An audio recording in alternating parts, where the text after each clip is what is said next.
আসসালামু আলাইকুম ওরহমতুল্লাহি ওবারাকাতুহু। কথায় আছে, জাতের মেয়ে কালো ভালো, নদীর পানি গোলা ভালো। ইসলামেও ঠিক এরকমই।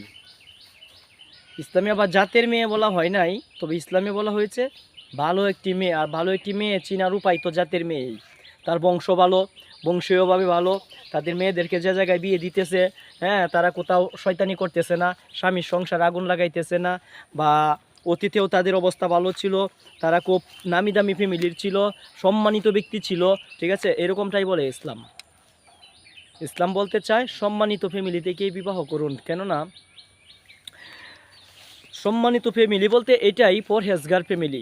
ইসলামের বিষয় হচ্ছে পরহেজগার ফ্যামিলি, নামাজি ফ্যামিলি, পদ্মানিশি ফ্যামিলি। ওই জায়গায় বিবাহ করুন। আশা করি জীবনে সুখ শান্তিময় আসবে। আগে দেখতে হবে আপনার শ্বশুর কেমন, ইসলামের পাগল কিনা, আপনার শাশুড়ি কেমন, ইসলামের পাগল কিনা। তারপরে তার বাচ্চা কাচ্চা তো এরকম হবে, যেমন কাঁঠাল তেমন কাঁঠালের বিচি। ওকে, আসসালামু আলাইকুম রহমতুল্লাহ।